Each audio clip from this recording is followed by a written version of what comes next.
Hi everyone, it's Gerald with you again, and today we're going to be looking at a very nice example of the 57229990.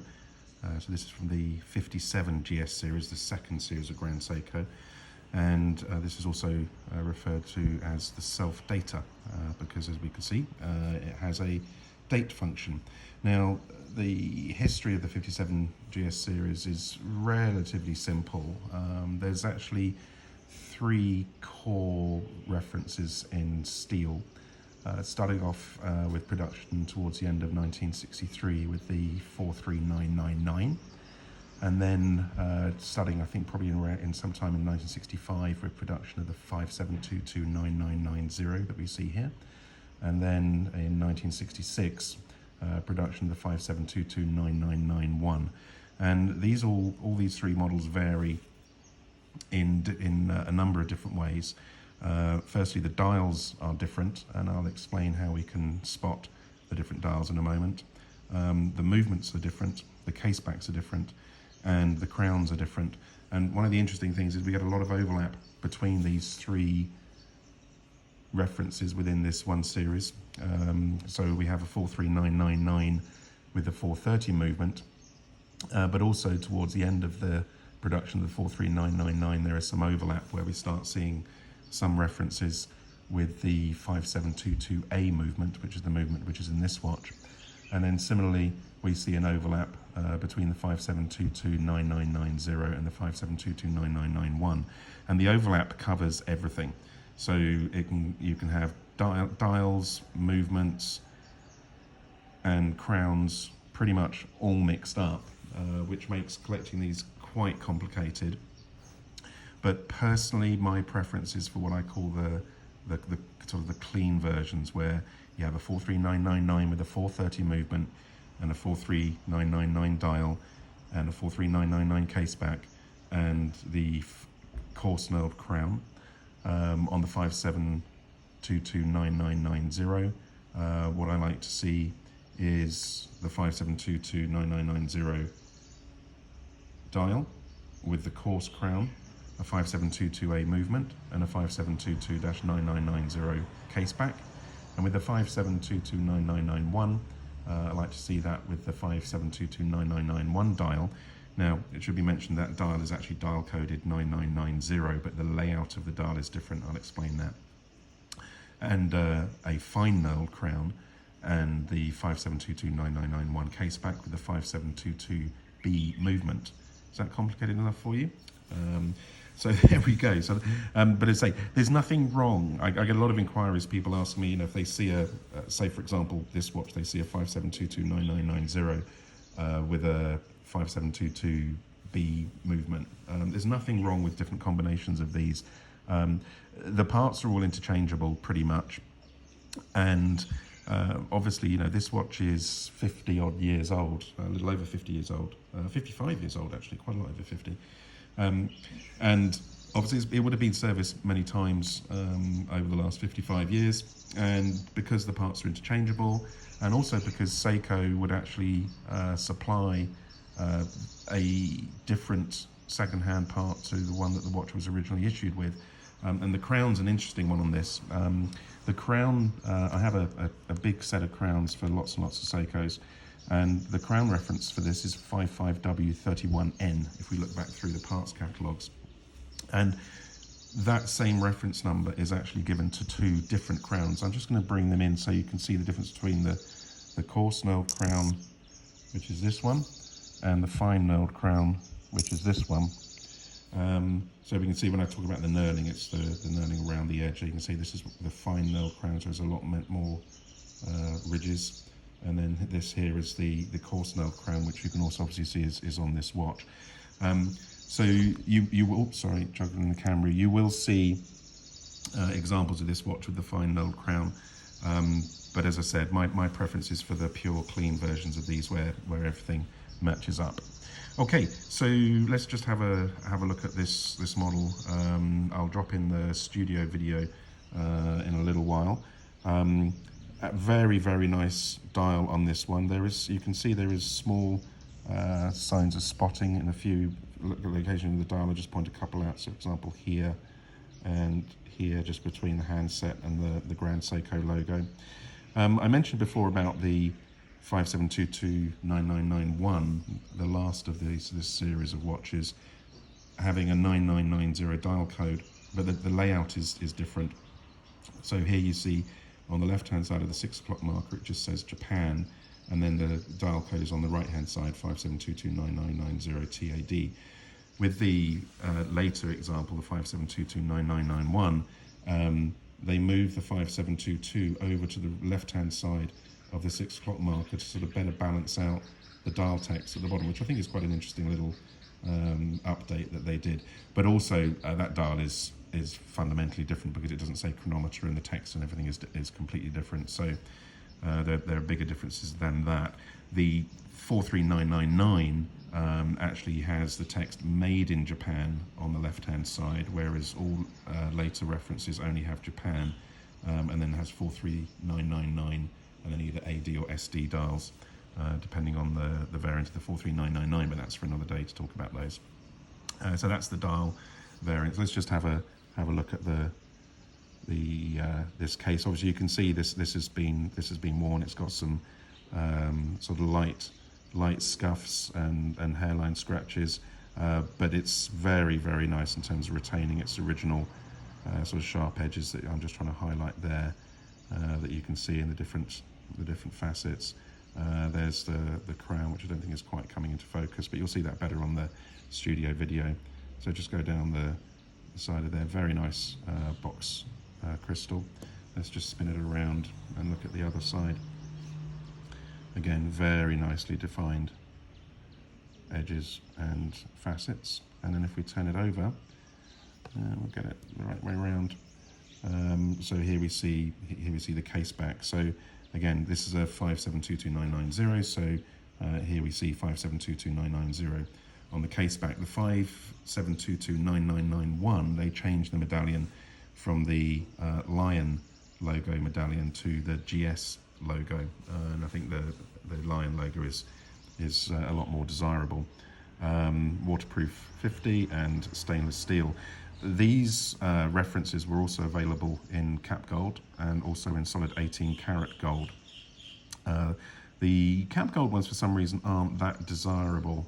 We don't have any in stock at the moment. The 18 karat golds are very, very expensive. There's a lot of gold in them, and in Japan they put a big premium on the 18 karat golds. So you see those, but they tend to be priced very high and sit on the market for a long, long time. So there's the case back, lovely, lovely Lion medallion, and then we'll just turn it back over. Okay, so let's just run the video, the studio video that I shot earlier on. So I'll just line that up. So here, one of the things that the studio video you're going to be able to see much better is the wonderful sunburst finish to the dial as it turns around, and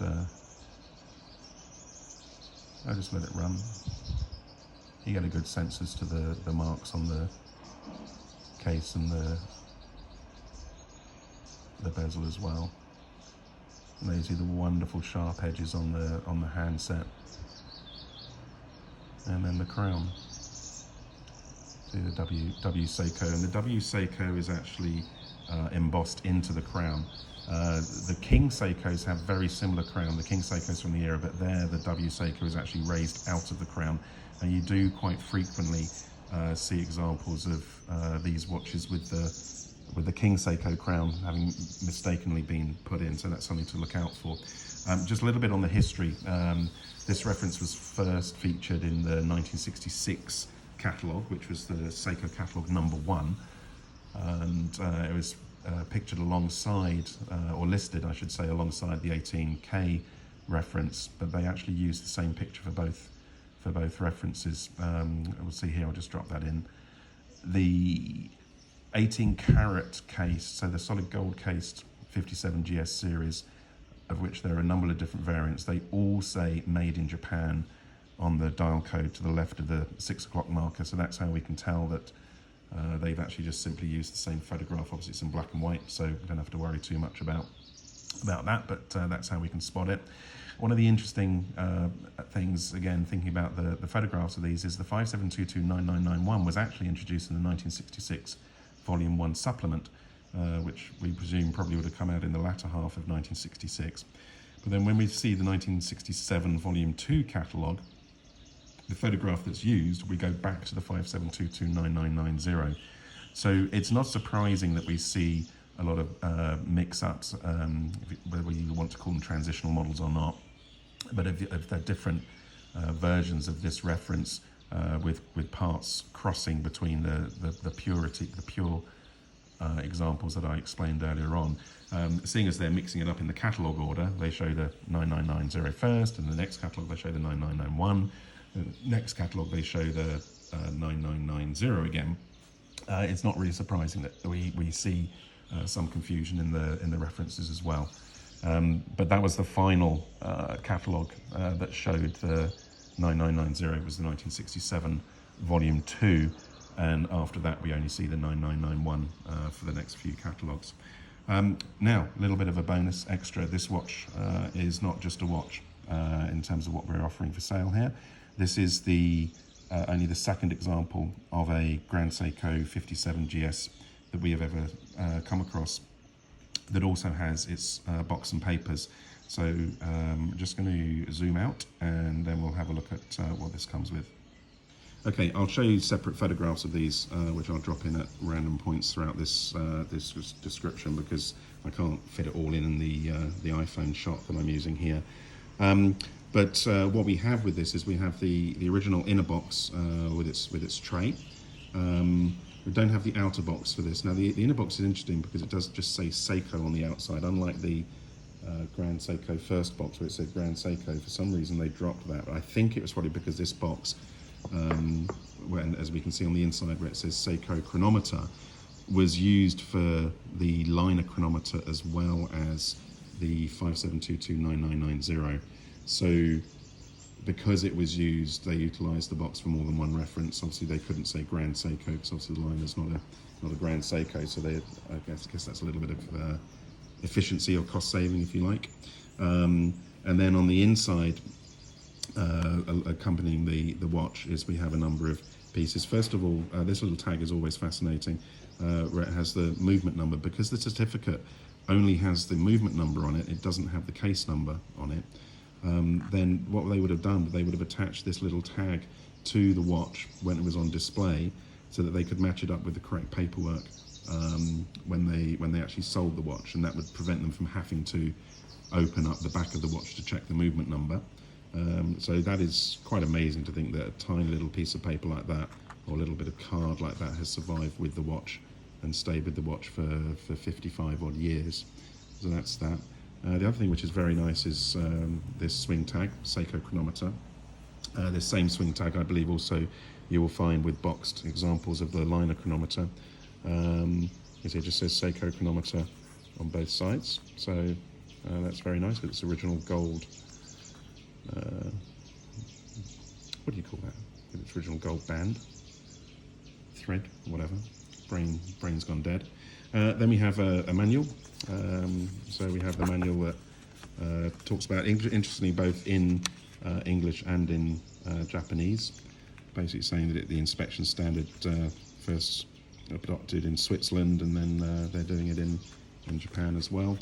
And here it explains the different measures and what the superior class is. So here, note the mean daily rate is -1 to +10 seconds.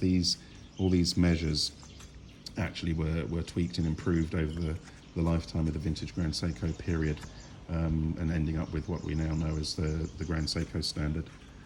So there's the manual. It just talks through how that standard is reached. Okay, with the lion logo on the back. So that's the manual. Then we have the certificate. I'll now scan this and I'll drop this in so you can see the certificate in full. So but here's the certificate. We'll look at the full thing now. And finally the box. As I said, so we can just have a look at the inner side of the box, but I'll drop another photograph in of this, just so you can see the lovely red pad in a lid. and with the all-important tray as well. Sometimes you see these boxes without the trays, which is a shame, but there you go.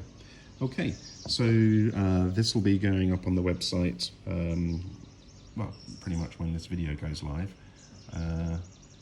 I just tapped the watch to try to adjust the exposure on the camera.